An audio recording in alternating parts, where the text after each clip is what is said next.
Hello, nonprofit leaders. I'm Sarah Olivieri, your host, and this podcast is here to assist people like you, executive directors, board members, and other nonprofit leaders make a bigger impact with insights, tips, and lessons learned from nonprofit leaders and experts. Having been an executive director, a board member, and now a consultant and coach, I truly understand the challenges you face. And that's why I'm here. I'm all about working smarter, not harder, so you can make a bigger impact without the burnout. And so is our sponsor, DonorBox.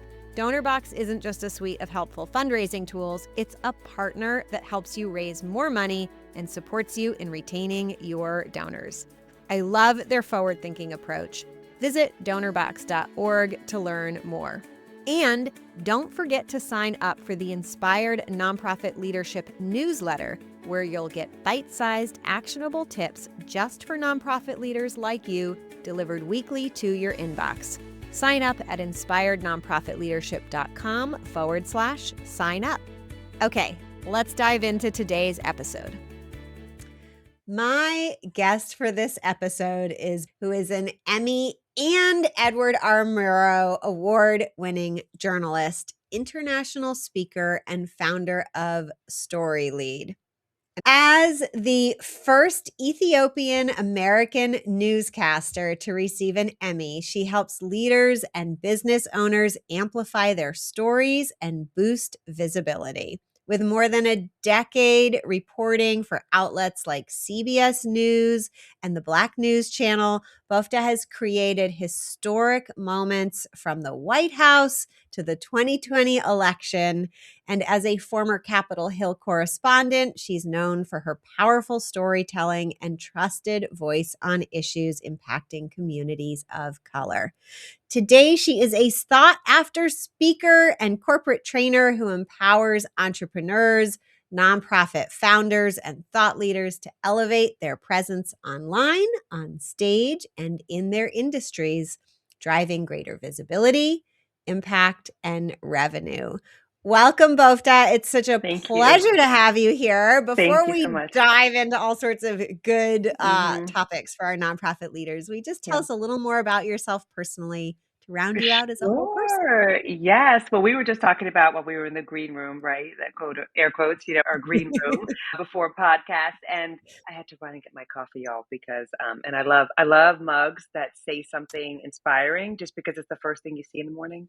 So I'm always on the lookout for like a good mug statement. Nice. So this says she is strong. I'm also a mommy to a toddler who's at school right now, so she won't be running in, disturbing any of the stuff. I shouldn't say disturbing, more like providing free entertainment, because that's what they do. Right. Screaming, let it go, or something like that. So yes, and I'm, as you mentioned in the bio, and thank you for that, because it's so wonderful to be here. I'm Ethiopian American, and we love our coffee, man. We love it. Like morning, noon, and night. We love it. Now, I can't do it at night, but I take 2 cups. How many cups do you do a day?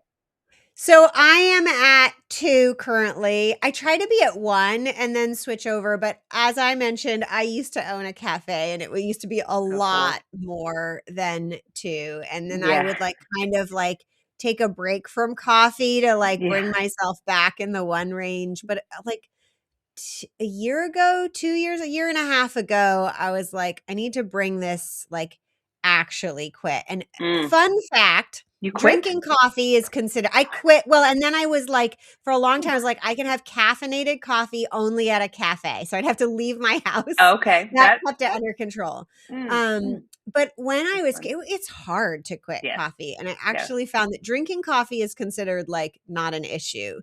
But quitting coffee is in the DSM-5 as a diagnosable. What? I had no idea. With caffeine withdrawal is that hard. Once I'd really, really done it, it took about 2 weeks. I was like, all right, let me not get crazy again. So I'm pretty good. But I have been consistently at 2 cups. I'm like, I should probably bring that down to 1 again. I don't have to go Let me tell you, I had to cut cold turkey because when I was pregnant, they said that my daughter had an irregular heartbeat.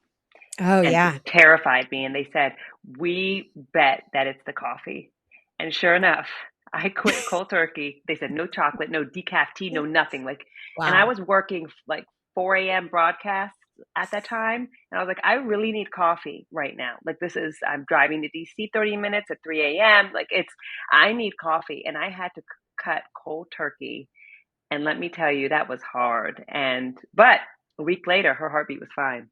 So blame it on the Excellent. coffee. Blame it on the coffee is all I'm saying. So anyone who tries to cut cold turkey and you love it, I really do feel for you.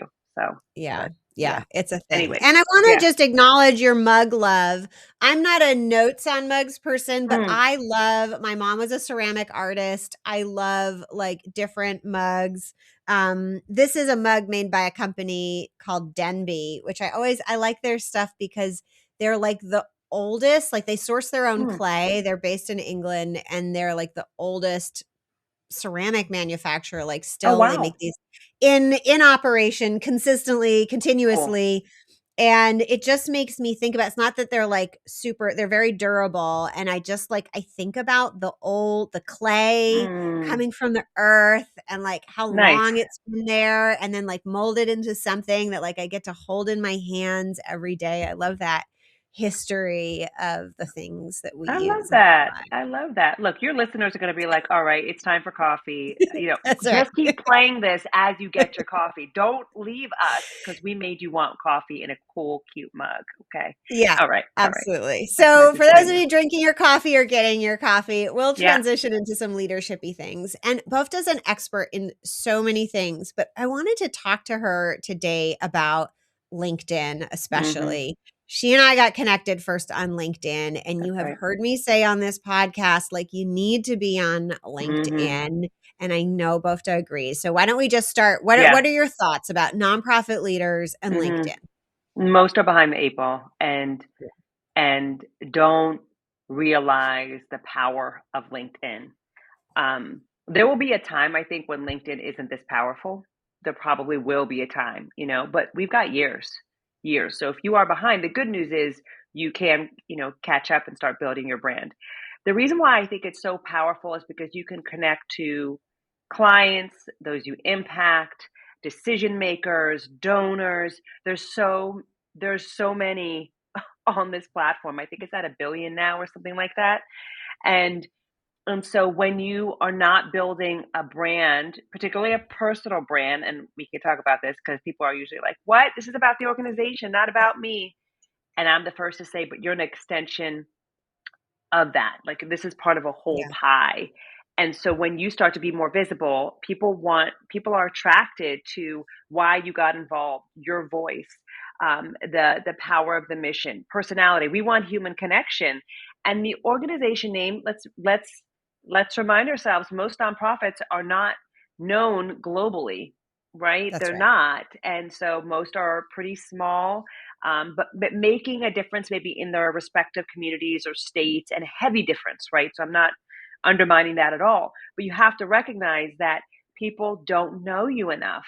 So they want to get to know you, and the fastest way for those outside of your current circle to get to know what you do at, let's say, let's create a name at the Constellation nonprofit, is to have the leaders stand out. And when the leaders stand out, more attention is driven to the mission at, we made up name Constellation nonprofit. Yeah. So I think that it's just a big missed opportunity, and there's a lot of fear. Well, what if people think, I get this question, what if people think that I'm trying to make this about me and not about the people that we serve? And I'm like, have you ever had anyone say that to you?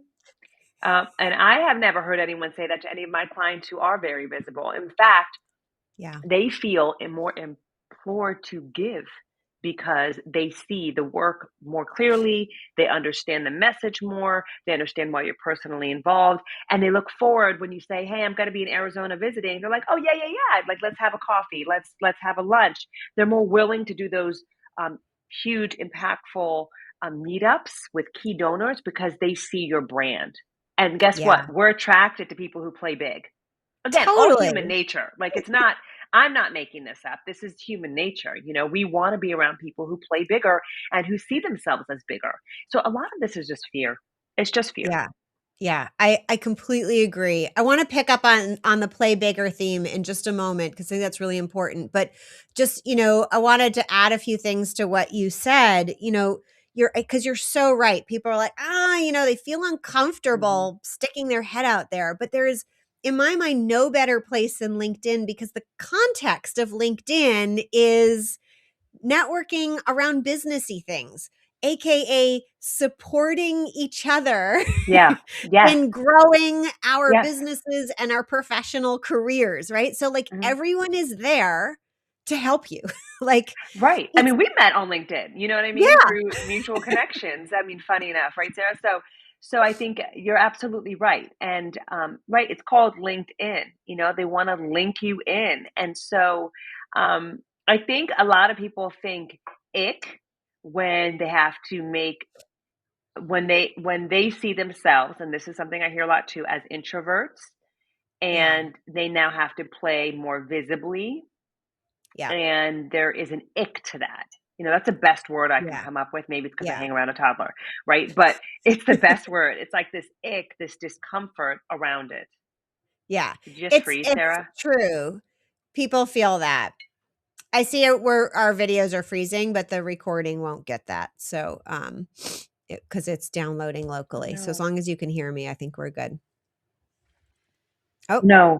Oh no. you have Here to you are. get out. Okay. Yeah, I'm on. I'm on. Right. We'll just cut that little bit. This tool is recording locally and uploading. So it where our networks are struggling, the recording actually isn't struggling. Okay. So yeah, All so right. we're I good. paused. I was like, Sarah, That's are you okay. there? Okay. Because you did end up cutting out Yeah. completely. Yes. Yes. Yes. Yes.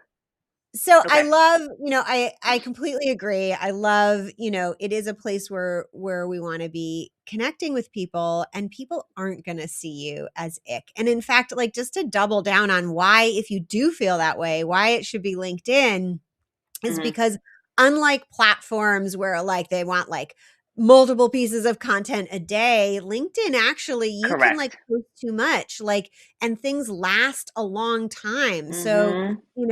a couple posts a week can You're go a pretty long golden. way. Yes, strong quality posts. We at Story Lead really focus on story focused posts, whether it's about the impact or personal mission, et cetera, et cetera. We've been with thought leadership. So it doesn't mean that every post is, a Pulitzer and you're just doing some long drawn out, thing. It has to be compelling. But you can Yeah. make quick, tight posts, especially if you're, hey, I went to this event. Okay, so that can be a quick, tight post. And then another post can be more informative, really, or inspiring, giving them direction based on what you know, whether it's about how to fundraise, whether it's about, in your case, it could be about whatever your niche is. Yeah. And at different nonprofits, what you have to think about is number one in marketing, right? Is where does my target audience hang out? Yeah. Who's going to help drive revenue or impact? And for many nonprofits, the answer is LinkedIn. So then the question becomes, how are we playing on LinkedIn?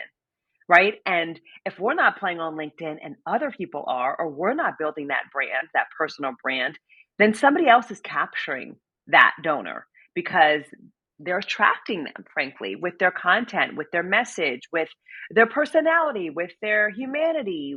Right. And so I think if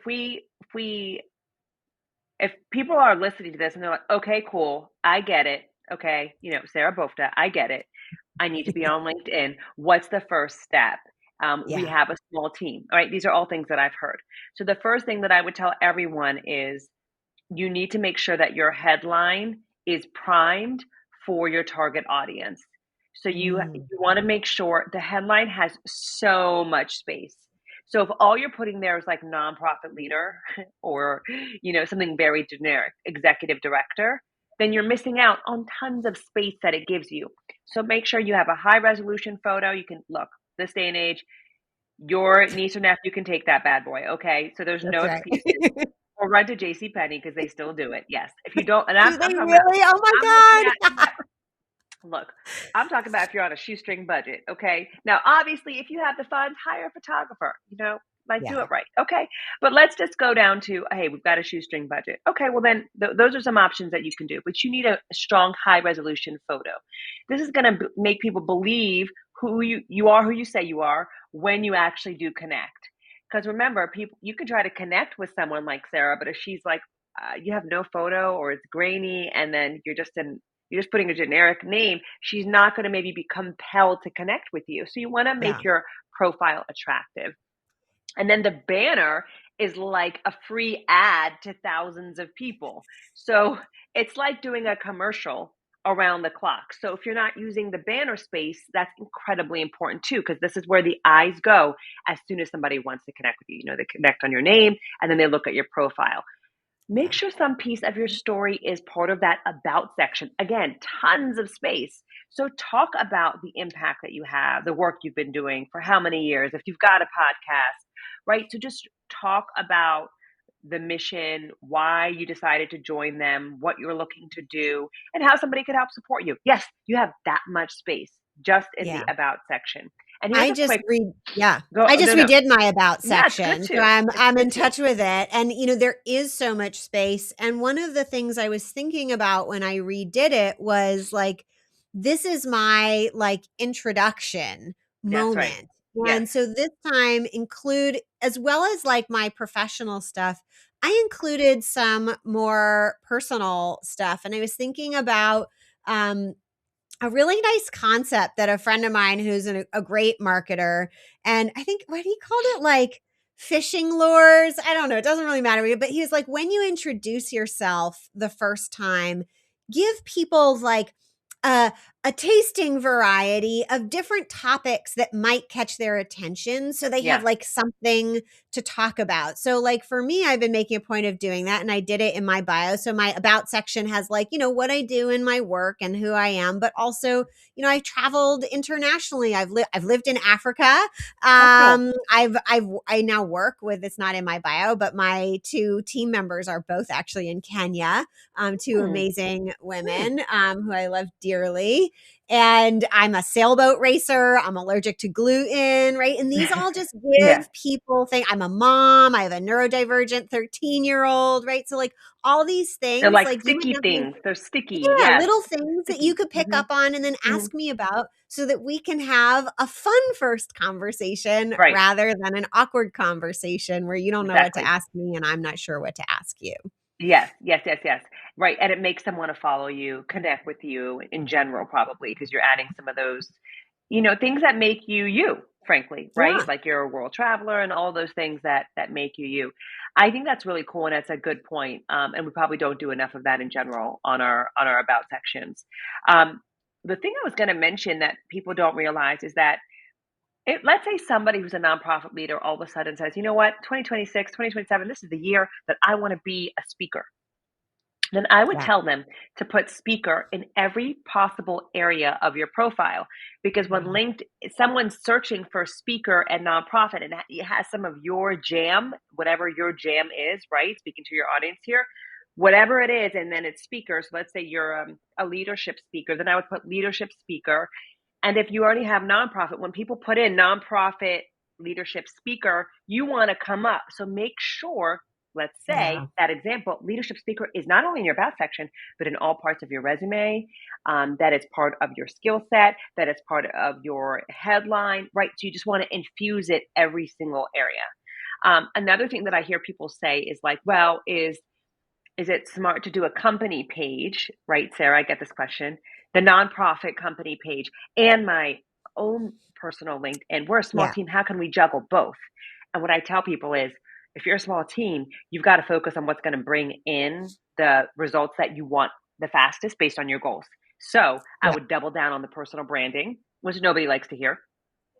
And I would say you could use and repurpose some of that content and put like a message from our executive director onto your company page because you don't have the bandwidth maybe to Yeah. do it properly, right? So to Yeah. speak, creating a whole because they're two separate brands. Again, That's something right. nobody wants to hear.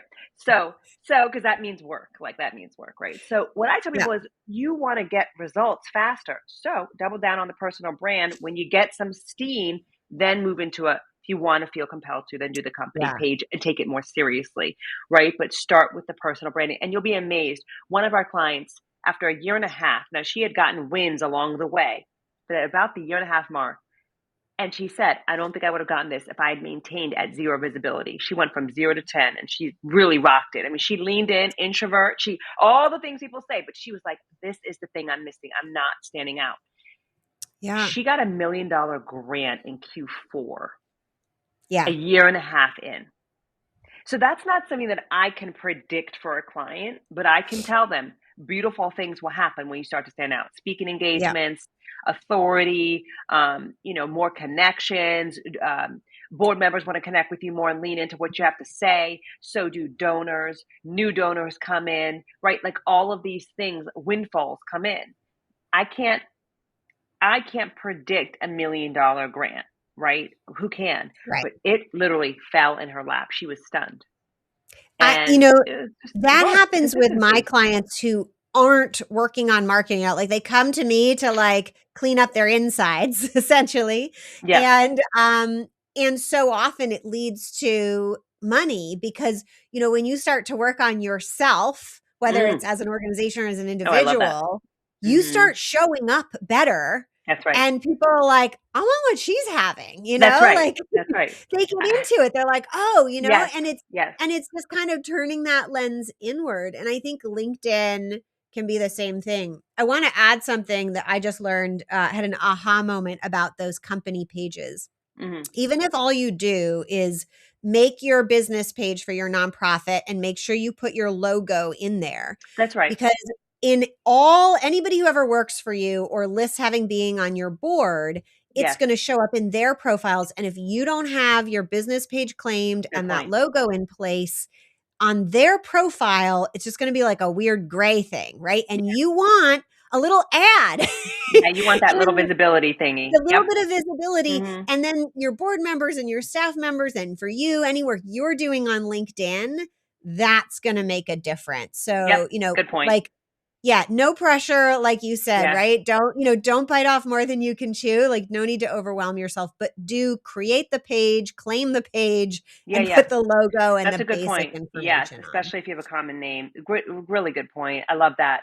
I love that. I also would say, like, make sure your team members, to add piggyback on that, make sure your team members are following you, commenting on your Yeah, stuff, hopefully within the first hour. So I tell people during the team meeting, like if you have a team meeting at, let's say, 9:30 every morning, that post before then, warm up the algorithm by commenting on other people you're looking to target. So if you're trying to target like CEOs of hospitals, go look in your area.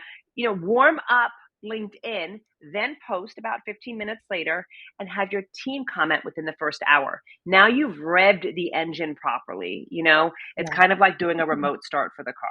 So yeah, do the remote start, like get things going a little bit. So when now you've entered, everything's a little bit more warm, and I'm talking from somebody who's been in the cold and snowy winter. So this is very top of mind for me, but it is a good analogy, y'all. Okay. Give it to me. yeah, Okay. It's a pretty good analogy. You just want to warm up that LinkedIn engine a bit.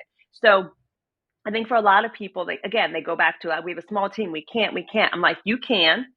And you yeah, will. It's just going to take yeah, a little bit more strategy, right? Because you don't yeah, have 40 million people working for you. So just slow down. What's going to get us the results that we want? But a lot of this still goes back to, Sarah, playing bigger. You've got to want it. yeah, And if you don't want it, then you have to ask yourself, really look at what your goals are. And is it worth it to you to get a little bit of discomfort so you can reach those goals? Because people have to want to be visible. Like they have to think of it like, look, this is more than about me. This is about the impact that we're having. Or for some, it is about them and the legacy they want to have. So it just depends where you yeah, are, and no judgment either way. But you have to want it, is my point, and know why you want it. Otherwise you're going to be 1 month in and be like, oh, I'm not getting the engagement or the this. Yeah, because people, there's a universal energy to it too, where I think people sense, they can feel things through a post sometimes. yeah, And I know, like, a woman who is not in the nonprofit space, but she doesn't even post about her business. She does very well. She's in the recruiting world. But she posts stories that she finds around the internet that are just very moving. And you can tell that she cares about these stories, and they go like viral, but she's doing it literally to share a spark in the world or to make people think yeah, differently. She just doing it to do it, but you'd be amazed at her results from just being herself is my point. Just putting I something out there, you know? Something to be Yeah, said I for love it. that. And I Yeah. love, that you brought that up. Like, people can feel it. Like, and Yeah. it kind of goes back, like, if you're gonna play big, like, you have to do that inner work. One of the leadership concepts I've been thinking about a lot recently is our ability to regulate our nervous systems. And in order to play bigger, in order to lead a bigger team Yes. or navigate crisis or change, you need your nervous system So to be true. able to literally hold more. So, Mhm. like, the amount of things you can do and be seen, people you can be seen by before you start feeling like stared at in a Yeah, bad yeah, way. yeah, your You can train that capacity. muscle. Yeah, and your Yeah. capacity to be able to handle all the curveballs or things that are coming your way. I think that's a really I think that's look, I go back to having a toddler, and if I can do anything for my child, it will be to be hopefully emotionally regulated. Like that Yes. is my goal for her because I think if you can emotionally regulate yourself as a kid, then you'll have an easier time as an adult. Unfortunately, we didn't have all these resources and Instagram in your face with therapists telling you how to do so back in the 90s, 80s, 70s, right? So Yeah, I think a lot of adults miss that, like just they did. completely like miss that track, Yep. missed it all. And so if we didn't do the work ourselves, like we never got it, unless we find somebody like you who's gonna bless us with the knowledge that we need to be able to be regulated. But I think there's something very true with that because also if you are going into LinkedIn, if we go back to it and you're thinking, I'm not getting the results that I want this fast, and your nervous system starts to say, this isn't working, and Yeah, I need to get off this train. Why did I invest here? Like if you have to think of it as a long game. And everyone I yeah, know who's had success in it, and too, it's like they're consistent, they're showing up. They may take a week or two for vacation, don't get me wrong. They may take a time out, but there is a consistency year round. And then they get yeah, the results they wanted. Like the client I just told you about the $1 million. It was because she's 3 times a week consistent yeah, for a yeah, year and a half. yeah, And yeah. so, I mean, and talk about the impact the work has, her story. I mean, so everyone gets to know her in that year and a half really, really well. By the time, oh, we don't talk about this enough, Sarah. See, the coffee started to hit. All right, so, so, so we don't talk about how, especially with donors, that what you're really doing is shortening the sales cycle because they Yes. trust you more. And this is so big. That's why it just hit. My coffee Yeah, just hit. because like, But it's like if you only see a friend twice a year, you're yeah, not gonna be as close as if no, you, like, hang out with them every week or a couple times a week, right? exactly, Like, exactly. You got to stay top of mind, even with past donors, right? They're on LinkedIn. So my question is like, are you connecting with them? Are you, yes, if you're in their city and they're a big donor and you're like, okay, I want to make sure I connect, or they can lead you to a pipeline. Okay, but they're going to be also watching what you're doing year round, and that entices them to want to connect with you. But yeah, that shortening of that sales cycle is huge because what you're really doing with those posts is you're establishing massive trust, yeah, massive trust, even with current donors. This happened to a client of ours maybe 3 months ago, where she was asking for more money, as she should. They do amazing work. And she believes that they were incentivized to give more. They've been watching all of her mhm, content. mhm, And, they gave her extra money. I can't remember dollar amounts, but it doesn't matter. The yeah, point is, it's it like they gave matters. more based on the work that she's putting out, Yeah, every single week. So there's there's something about the There's a trust. for-profit marketer, Taki Moore, if you follow for-profit marketing, and he has this great saying that I love, bingers are buyers, meaning like people who Hmm. consume a lot of your content, That's good. they Yeah. and because of all the things you just said, they get to know and like you and Yeah. trust you, and it shortens that sales cycle. And I was also thinking, as you're saying that, it was reminding me, I had a friend who's very good at social media and a former TV news anchor, local news person. There's a communication skill set Yeah. crossover there that's so key. And she always describes like showing up on social media as like coming to the party, right? And each platform is a different type of party. And Yeah. LinkedIn is like the networking party. And so maybe for folks out there thinking it's not about like when you put your post up, it's not about going me, me, me. It's Yeah. being present at the party. It's like you Yeah. showed up at the party. You're a regular Good. at the table, and you need to be a regular at the table, or people are going to think that you don't care. Yeah. Yeah, I also think I liken it to insurance. I think it's like Mm, having insurance.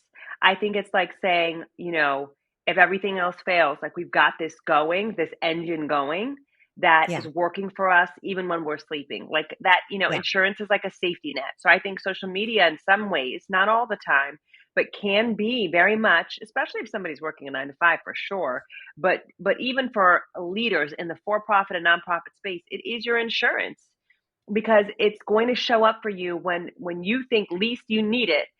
There it is. It's right there. You yeah, can lean on it. And if you go to any networking event, what I tell, and we work with for profits too, what I tell anyone is every person you meet there, you better grab that pamphlet that most people throw away, grab all your business cards, and while you're there, if you can, add people on your LinkedIn because you just went from building, that like you said, if I meet them twice a year, it doesn't matter as much as if they see you repeatedly. So great, you met them. I was at a networking event last week. I made sure that I was on my dining room table. I had all the business cards because the internet wasn't great there. And I added them when I got home, connected with them. And I have gone a step further these days, actually, Sarah, because I feel emboldened. Again, maybe it's the coffee, but I go as you straight to should do. text now. I go straight to text. I add them on LinkedIn and then I offer a text to follow up on if it was a good conversation on the Yep. conversation that we had. Like I'm Oh, not doing the email as much. I am going yeah, straight to text because yeah, that is the most intimate form. But now they've seen me on LinkedIn, more trust right. authority has been built in, and then I'm Yep, texting. And now they have yeah, my number and they feel cool too. And I feel cool that yeah. we're texting. And guess what? The close rate of that, of landing the phone call or the next step in the process is 9 out of 10. Yeah. I love that. It's so, so important. I think, and I just to go back to the party analogy, like, but in another context, as I've been helping a few folks think about, like, how do they know what relationship they have with a donor and is it ready? And we Mm, use parties and we use types of communication both to let us know and to signal that we'd like to level up the relationship, right? So, yes. like, like you and I know each other on LinkedIn. Hmm. If we were in the same town, it might be like, "Oh, hey, would you like to meet up for Yeah. dinner?" Right? But I am, we don't know each other well enough for me to invite you to my birthday party. Hmm. However, if I did, you'd be like, "Whoa, Sarah wants to be like really good Yes. friends," because Yeah. that's like another kind of Another level. level. And like Yes. you're gonna have a thought response, an emotional Yeah. response. So and I think the same with communication things like, oh, like she texted me or like he texted me, like you're signaling to people that you want a closer That's relationship right. when you move from like messaging Or to email. texting or And it just email. takes Yeah. much longer for people to be like, hey, does 4 p.m. work? Does Tuesday at 5? Like it's just more back and forth where I feel like text is like boom, boom, boom. And I learned that the text thing, or I felt encouraged to do it because I heard a woman who had pretty quickly built a $50 million company. And Yeah. one of the things she said is, I go straight to text. Yeah. And I Yeah. thought, wow, here we are, waiting for that email reply, me, and, or whatever else it is. And she's straight to text. And I thought, and she was texting me while she was like headed to Dubai because she wanted to review her speech. And I thought, this lady is awesome, that she's just, it just adds an urgency things because you also notice that the text is on unread and then you want to just get it done so that you can move on with your day. So Yep. it adds this extra layer. So I do think that it's a confidence thing. You got to be pretty confident when you just met somebody, a stranger, and then you're at texting them after one conversation. I think it's emboldened, right? You're like, hey, Yep. let's do it.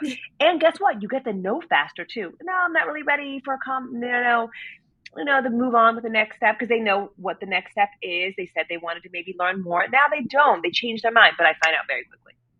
Yeah, I Very love quickly. that. I have a So I have yeah. a hack for that. If you're going to in-person networking events, and I kind of created this because I lived in Japan after college, and cell phones Oh, were fun. new, but they had a tradition of like after you went to a party, your friends at the party would send you photos of yourself from the party. And it was actually really nice to see pictures of So yourself, nice. right? Yeah. So I took that with this concept of like, let's try to text people. And when I'm at an event with somebody, I meet somebody new, we exchange numbers. I then say, let's take a selfie together.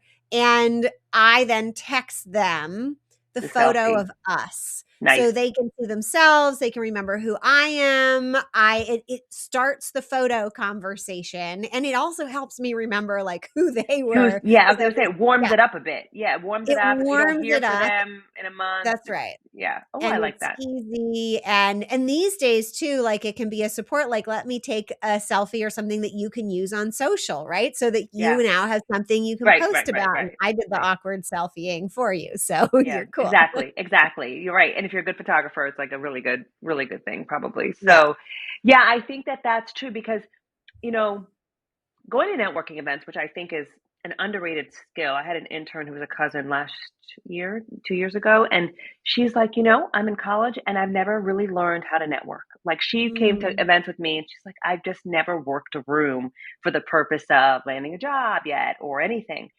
And I think it's an underrated skill. Even what you just dropped is you're warming up things, right? And yeah. it's a nuance. There's nuances to it, but I think it's beautiful because I think that's how you learn is by doing it for so long and for so many years and so forth. And so Yeah. when people ask me, am I doing too much? I'm usually like, you're probably not doing, because some people might hear that and be like, oh my God, you're doing too much, right? And I'm like, no, you're actually probably not doing enough. So they're Yeah. like, well, should I really do a newsletter and be on LinkedIn? And yes, because you assume Yeah. people are seeing everything, and guess what? They're not. They are not. Like They're not. 2%, right? Right. Like if you can be screaming at the top of your lungs on Yeah. social media and they're hearing like, "Hi, hello." Exactly, Like exactly. almost And nothing. if you share a share or repost, it's small. It's a small Yeah. percentage who sees Yeah. it. So I find it fascinating that people are like, "Am I doing too much?" And I'm like, it's always the people who are doing very, very little that are like, "Am I doing too much?" Whereas the people Yeah. doing too much, are actually like probably right on. Like you're doing what you're Yeah. supposed to do. You've got a newsletter going.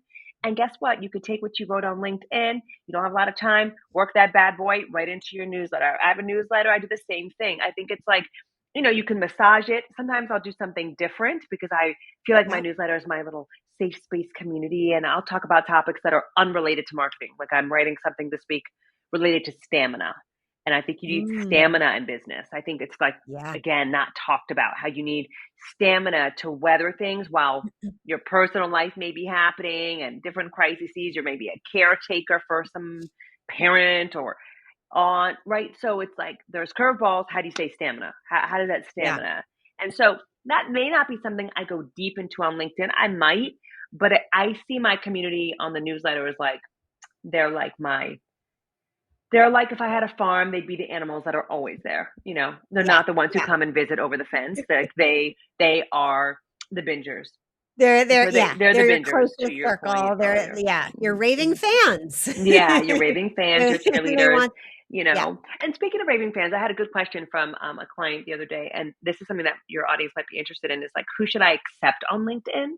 Like, do I Mm, accept everyone? And I had to remind them that, if somebody looks sketchy, there's no photo, or you can kind of get a feel for sketchiness. It's just makes you raise your eyebrows, let's say.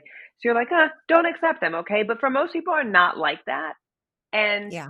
what I tell them is you want fans. Like you're blocking your fan base. And Yeah. it's like telling people I don't want too many people at my concert. Like, does Rihanna say that? No. Right. So you have to kind of be thinking, I also need yes clients and, yes, the ones who receive the impact from our work to follow me and all of that good stuff. But you also want fans, right? Because they're going to Yeah. help your engagement. They're going to help spread the awareness and the brand awareness. And that's ultimately what you're doing on LinkedIn is brand awareness. And if you're a Yeah. small team, you can still do amazing brand awareness. Big myth is you have to have this huge team behind you. You don't. Yeah. You don't. People tell me all the time, like, "Oh my God, how do you post so much?" Like, it's me and an assistant, and I Mhm. don't work that hard at it. Like, Yeah. we just Yeah. have a rhythm and we know how to get things out. And, we use power of scheduling and we have some systems and we do a lot without spending that much time on it because LinkedIn is not my full time thing. I love too that you brought this concept up about, you can, like, LinkedIn is so many people. You Yeah. can mold, like, have a big network, but you can mold it, right? Like, you can let the people who you don't want out. Years ago, at the start of the pandemic, I ran a fundraising 5-day challenge to help people who were struggling in it. And I brought in different fundraising leaders. And as I started looking for folks to join, being kind of the leaders of the challenge, the educators, they were all white. And then that's when I discovered, like, there aren't too many folks of color doing, like, being the fundraising experts. And it made me look at my Mm, whole network, in kind of in-person life, IRL, where we're exposed to smaller communities. And to a certain extent, like, we can get stuck in a bubble. But yeah. that does not have to be the case on LinkedIn. You can just, like, proactively reach out into Yeah. other communities. You can diversify in Expand. all the ways Yes. so Expand. easily. You can Yes. expand. So if you've Yeah. ever felt like, personally or as an organization, you're like, wow, I wish we could, like, have more diversity in all the breadth of that term. Like, LinkedIn is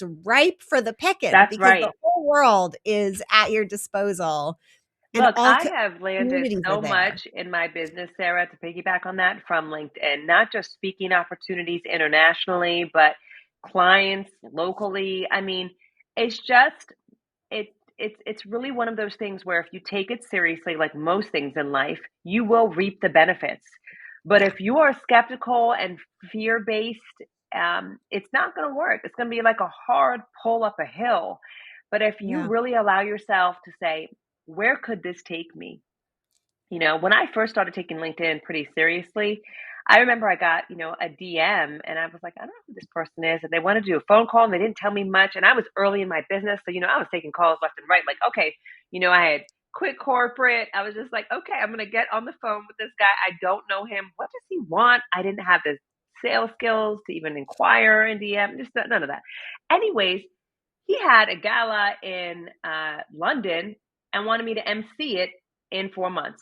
Right. And I couldn't have What? predicted that. Yeah. I couldn't have none of it, and it Yeah. was just an awesome opportunity. I did end up going, and then I built a great relationship with the founder of that nonprofit. And I am now a mentor for that nonprofit years later. It's just it expanded literally my world, like Yeah. literally my world. And so I tell people, depending on your goals, and goals change, this is pre-COVID even. I didn't have a marketing agency, but it really showed me what happens when you just continue to show up and you just Yeah. keep putting yourself out there and you're open. And I think people can sense that, just like people can sense us on a podcast. And I'll say this too, what you're doing is so brilliant because your podcast creates content, then you can break that content up, put it on LinkedIn or newsletter. So everyone watching you should also, be taking notes is what I'm saying. That's Take right. some notes, because, you can pick one machine to help you get into different parties, so you Yeah, can pick one machine. So if your machine absolutely. is podcast, like pick that, run with it, and you can have an assistant create graphics out of your quotes, all of those things, Yeah. write the stories, talk about the person on it and so forth. So I love what you're doing. And I think that, there's a lot of podcasts out there, but there's something to be said for staying in it, the stamina to stay in it. Yes, 100%. So, like, the podcast is now, like, my second content machine. I started just going live every week on video, on social media to generate that content. And for anyone who's feeling like, "How do you do it?" Like, I just had this really, but I built the muscle to do it, right? Yeah. And I still, so, I'm now, like, 3 years in to creating a 5 to 15-minute little video every Yeah. week. I could just, like, disappear and go somewhere for probably a year, and you'd still see me, like, Yes. posting Around the every day, clock. generating Yeah. articles because I have more than I need, and it's all genuinely me. Like, even if I use AI to help repurpose it, like, it's using my words, my transcript, my Yeah. ideas, Yeah. and, you just need kind of one consistent way of showing up, and Hmm. everything else gets easier. Yeah, I We agree. are at time. So before we Mhm. drop, though, Yeah. who should be reaching out to you if they're going like, I need more of this stuff? Like, Yeah, and yeah. what's the best way for them to do that? Yeah. Well, thank you again for having me on. It's been so fun. So I would say that the best ways, one, check out my LinkedIn. Like, DM me there. You can DM me there and we could set up a call or somebody on my team can reach out to you. But definitely you can send me a direct message on LinkedIn. Follow me there. There's probably only one Bofta Yimam because it's a unique name. And then, of course, you can go to our website, storylead.com, which is spelled STORYLEDE, like you spell it in news. And you can learn about why that is and a little bit about my own story on the homepage. And so just check out storylead.com and you can find the contact us. And definitely you can just access my calendar right there. So those are probably the two best ways. And then if you're looking for a speaker for your event, you can still go through that same process and just click events when you go to contact us, and you'll find me as a speaker and you can talk to me about your speaking engagement, which I'd love to learn more about. So the bottom line is LinkedIn. If you can't remember anything else, go to LinkedIn and we can chat. Yeah. Yeah. I That's love the it. bottom And we'll line. put the Yeah. links in the show notes for Okay. folks to make it easy to click. Well, thank you so much, Bofta, for Thank everything you. you give to our community and for being here. Thank you. And thank everyone out there for listening.